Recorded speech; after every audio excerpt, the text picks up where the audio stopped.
ಏಕಾಂಗಿಯಾಗಿ 80ರ ಇಳಿ ವಯಸ್ಸಿನ ಅಜ್ಜಿ ಧರಣಿ ಕುಳಿತಿದ್ದಾರೆ. ಯಾಕಾಗಿ ಅಂತಂದ್ರೆ ಗ್ರಾಮ ಪಂಚಾಯಿತಿಯ ಎದುರು ಅಜ್ಜಿ ಏಕಾಂಗಿ ಹೋರಾಟ ಮಾಡ್ತಾ ಇದ್ದಾರೆ.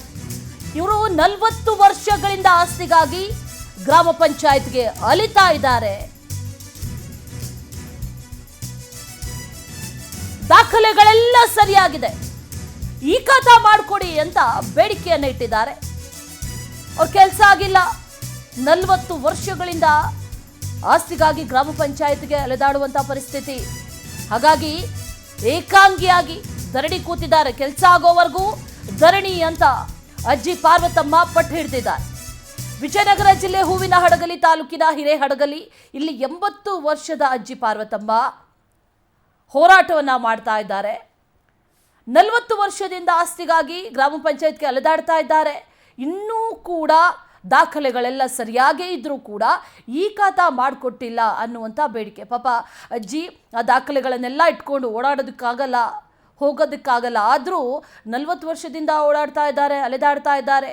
ಒಂದು ಈ ಖಾತಾ ಮಾಡಿಕೊಡಿ ಅಂತಂದರೆ ಅಲ್ಲಿ ಆ ಕೆಲಸ ಮಾಡಿಲ್ಲ ಅನ್ನುವಂಥ ಕಾರಣಕ್ಕಾಗಿ ಈಗ ಏಕಾಂಗಿಯಾಗಿ ಹೋರಾಟಕ್ಕೆ ಕೂತಿರೋದು ಅಜ್ಜಿ ಪಾರ್ವತಮ್ಮ ಪುರಾಣಿಕ ಮಠ. ಇವರು ಹೋರಾಟವನ್ನು ಮಾಡ್ತಾ ಇರೋದು, ಏಕಾಂಗಿಯಾಗಿ ಹೋರಾಟ ಮಾಡ್ತಾ ಇದ್ದಾರೆ. ಮತ್ತಷ್ಟು ಡೀಟೇಲ್ಸ್ ಅನ್ನ ನೀಡ್ತಾರೆ ನಮ್ಮ ಪ್ರತಿನಿಧಿ ವೀರೇಶ್. ದೂರವಾಣಿ ಸಂಪರ್ಕದಲ್ಲಿ ಜಾಯಿನ್ ಆಗಿದ್ದಾರೆ. ವೀರೇಶ್, ಗಮನಿಸ್ತಾ ಇದ್ದೀವಿ ಅಜ್ಜಿ ಏಕಾಂಗಿಯಾಗಿ ಹೋರಾಟ ಮಾಡ್ತಾ ಇದ್ದಾರೆ 40 ವರ್ಷದಿಂದ. ಹಾಗಾದ್ರೆ ಒಂದು ಈ ಖಾತಾ ಆಗಿಲ್ವಾ ಅನ್ನುವಂಥ ಪ್ರಶ್ನೆ. ಏನು ಹೇಳ್ತಾರೆ ಗ್ರಾಮ ಪಂಚಾಯಿತಿಯ ಸದಸ್ಯರು, ಅಲ್ಲಿನ ಅಧಿಕಾರಿಗಳು?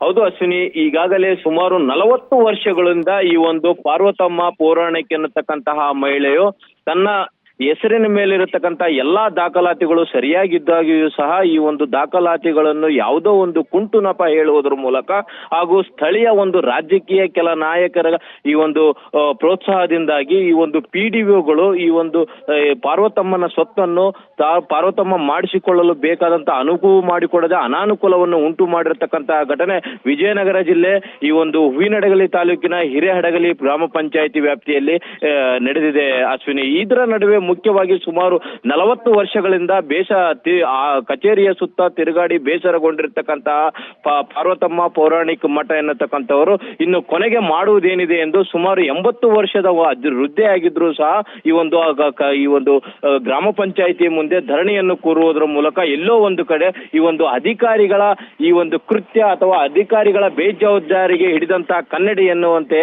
ಈ ಒಂದು ಪ್ರತಿಭಟನೆ ಕಾಣ್ತಾ ಇದೆ. ಇಲ್ಲಿ ಮತ್ತೊಂದು ವಿಚಾರ ಗಮನಿಸಬೇಕಾದದ್ದು ಏನಂದ್ರೆ, ಈಗ ರಾಜ್ಯದಾದ್ಯಂತ ಈ ಸ್ವತ್ತು ತಮ್ಮ ಆಸ್ತಿಗಳನ್ನು ಪರಭಾರೆ ಮಾಡಿಕೊಳ್ಳಲು ಬೇಕಾದಂತಹ ಒಂದು ಕಾನೂನನ್ನು ರೂಪಿಸುವುದರ ಮೂಲಕ ಈಗಾಗಲೇ ಮಾರ್ಚ್ 1ನೇ ತಾರೀಕು ಮುಖಾಂತರ ಸುಮಾರು 3 ತಿಂಗಳ ಕಾಲ ಗಡುವು ನೀಡಿದೆ.